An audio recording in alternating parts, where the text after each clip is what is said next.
Hello and welcome to the Monologue Slam. We're here at the Rich Mix Arts Centre in Bethnal Green, where today 5 rounds of 20 up-and-coming actors, that's 100 up-and-coming actors, will be doing 1-minute monologues in front of 4 judges. Okay, now this is a big chance for them to be seen by industry professionals, and of the 100 today, 20 will be going through to the final on October the 15th, where they'll be seen by industry professionals and hopefully progress their acting careers. And I would like to thank all you beautiful people who voted for me. Without you, I'd be nothing. This award is for you. And I would like to thank everyone. Best Heroine 2012. This award is dedicated to me. My name's Nika Katrova. Nika Katrova, lovely, cool. And you're here for the Monologue Slam today. What's your monologue about? My monologue is about, without giving the game away, it's called Best Heroine 2012. And it's about the character heroine who accepts an award and then tells the audience all about why she's so great. Okay, wonderful. Well, is this reflecting your modest personality? No, this is actually me trying to come out of myself and be this really sort of brave, forward character who kind of tells it like it is. And I'd like to thank somebody who can't be here with us today.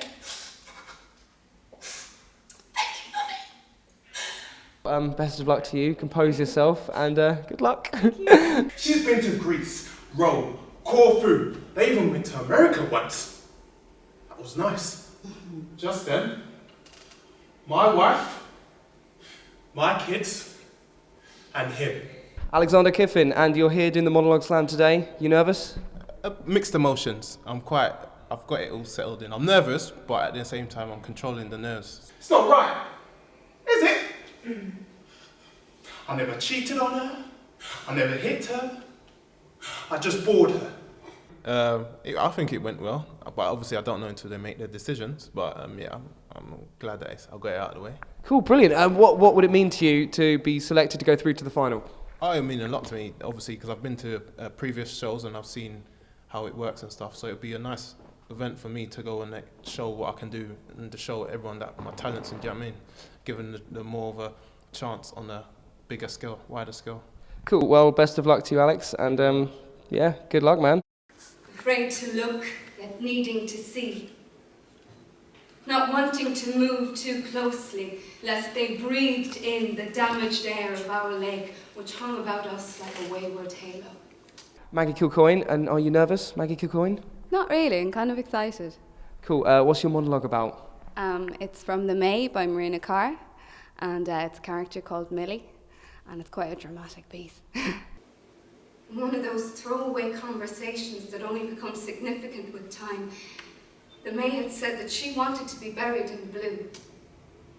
So here we were, in a daze, fingering sky blues, indigo blues, night blues, and finally settling on a watery blue silk affair. So what is today's monologue about for you? Well, today's monologue is from a play called Chimps by Simon Block, and it's about a man who is trying to convince someone else that he's under the thumb of his girlfriend too much, and so he tells a story of a third party who was under the thumb of his wife. If I mention Cyril, you'll be interested in this, Mark, because Cyril also works from home, semi-detached in Forest Gate. He used to turn a lathe at Fort Dagenham, but now he makes handmade cutlery for people without hands. This is the one of the benefits of it, is that you get to investigate different monologues, different kinds of characters, and so I change the kind of thing that I do each time, so it's good. Some confusion about whether the propeller on an outboard motor was turning, and so he reaches his hand into the water and, well, it was. Are you nervous? Yes, extremely. I've never done anything like this before, so I'm kind of just putting myself out there. Cool, so you're obviously doing a monologue today. What's your monologue about? My monologue is about a girl that was talking about her childhood abuse by her being abused by her father, and within the monologue she talks about him beating her up so bad that he busted her fingers, and my arm's paralysed, so it kind of ties it just works for me, so that's why I'm using it. He told me to lie down. I put my hands on my bum to protect myself. He busted my fingers. He never cared if I died or not. I wished to die, so the police would arrest him. What's your monologue about today? It's quite a tough one. It's quite gritty. It's from a play called Black Milk, and the story of that is that it's an adaptation, and a couple go off to Russia to sort of sell toasters in the height of, I don't know why they sell toasters, but so they do. And they have a child while they're in Russia, and they decide, the wife wants to stay there because the child is born there, and he wants to go home back to Ireland. How many abortions did you have, little girl? Don't you remember? Do you know you've got a little card from the clinic? And on it there's a box labelled abortions. And in the box there's a number. Do you know what it is?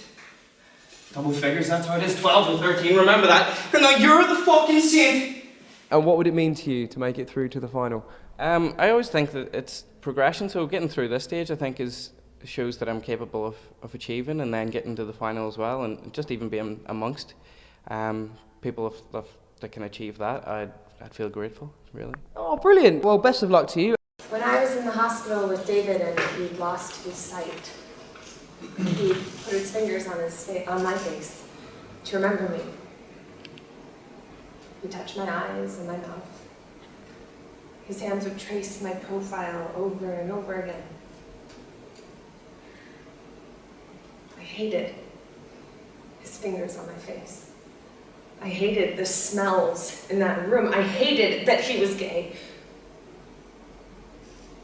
My monologue is about a sister who's lost her brother, and he had AIDS and he was gay, and she didn't like the fact that he was gay.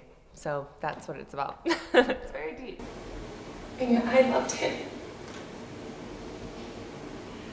for who he'd been, not what he'd become. Why this? Why are you doing this?